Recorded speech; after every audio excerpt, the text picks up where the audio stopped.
All right, I'm at SFO on Christmas Eve, and as you can see, it's not the happiest place. Thankfully, my flight is actually going to be leaving. There are a lot of people sleeping here, though, because of all the flight cancellations across the country. So, knock on wood, hopefully everything works out, and I could talk about Brock Purdy up until we board. What is Brock Purdy's ceiling? Because his start has been damn impressive. There are a total of 2 quarterbacks in NFL history who have recorded at least 2 touchdown passes and a passer rating of over 100 in their first 3 career starts. One of them is Dan Marino, and the other one of them is somebody who really liked Dan Marino growing up, and that's Brock Purdy. Now, I understand that Dan Marino retired right around the time that Brock Purdy was born. Somebody asked me about that, and come on, man, NFL Films. I didn't get to see much of Joe Montana, but I watched him on NFL Films. I watched some of Steve Young. Caught up on it on NFL Films, though later on appreciated it a little bit more. But Purdy and Dan Marino, that's the reason why Purdy wears the 13 is because of Dan Marino. But Purdy and Dan Marino, the only 2 quarterbacks in NFL history to post a passer rating of over 100 and at least 2 touchdown passes in their first 3 games. So, what we're seeing right now is tremendously impressive. I thought today's game against the Commanders was notable in that Purdy started off 4 of 9, 55 yards. Wasn't a good first half for him. Struggled, right? But then he came out and he delivered those explosive plays that the 49ers needed to have in the second half. It was a dicey game at halftime. It was 7-7. The Commanders had 20 minutes of possession in the first half, and the 49ers only had 10. So Washington, they wanted a bar fight. They wanted to suck the air out of a better team, the 49ers, and they were on pace to do that in the first half, and Purdy was struggling against a good defense. I didn't think that he was particularly accurate in that first half. I don't think that his blitz recognition was as good as the first few games. So our question was, how's this guy going to bounce back after some struggles at the NFL level? And today was, I think, a good exhibit of Brock Purdy bouncing back. The second half, he started. First of all, he recognized the defenses that were being thrown his way, and Washington ran a ton of heavy fronts. They were trying to shut down the 49ers run game and the short pass game, so he had to go a little bit over the top. He had to loosen up that defense, and I think Brock Purdy recognized that.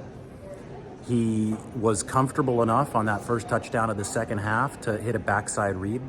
That was the touchdown that George Kittle stole from Ray McLeod, but that was a backside read. That wasn't the first or second read. That was, okay, let's go for something bigger. Let's go down the field.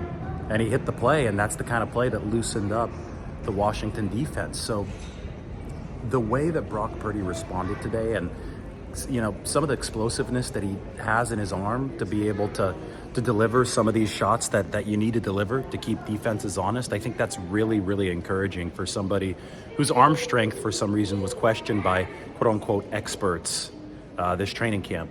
He can make the throws he needs to make. He did it even with an oblique injury after an injection against Seattle. So the throws are there, but to me, it's the pocket movement and the pocket poise that wins the deal for Brock Purdy. I talked so much about his secret skill, the 10-yard split, right? 95th percentile of all quarterbacks. It's eerie. It's on display so often. And anytime that there's a little bit of pressure, he bolts, and the first few steps are so quick. They're quicker than his 40 time, that's for sure. Brock Purdy's explosiveness is really something else. And I talked to him about it in the locker room this week, and he said, yeah, I've always been quick. He hasn't been fast, he's been quick. And when I told Dre Greenlaw Brock Purdy's 10-yard split time, 1.55, Dre Greenlaw's jaw dropped. He's like, oh my God, this guy should be running a 4.3. And he doesn't run a 4.3, but he plays like he runs a 4.3 within the pocket. And he knows how to move around the pocket. And most of all, he knows how to command the proceedings of a game. I had this feeling with Andrew Luck back when I covered him at Stanford. You had to be there to feel it.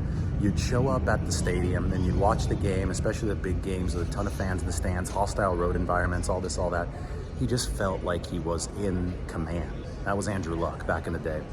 Purdy gives you a commanding feeling, even though he's a rookie in the NFL. And that goes back to the experience that Brock Purdy showed in college. Four-year starter, Iowa State. The 49ers can't stop talking about it because it's true. And it happens to be the opposite resume of Trey Lance, who was 1 year starting at the FCS level, North Dakota State. Very different than Iowa State. So, you know, people are getting into their tribalistic camps again, and they think that anytime the 49ers talk about Brock Purdy's great experience, it's some kind of slight at Trey Lance. And it's not a slight at anybody. It's just the reality of the situation.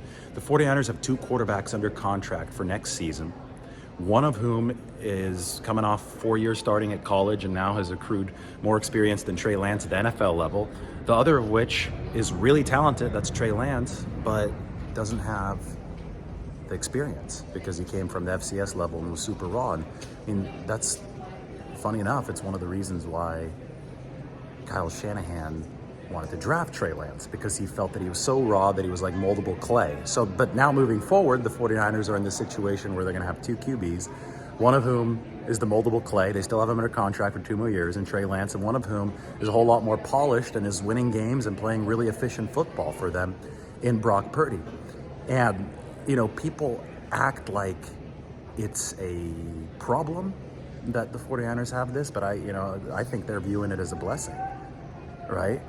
You have 2 quarterbacks under inexpensive rookie deals under contract for a significant period of time, and you can figure it out as you go.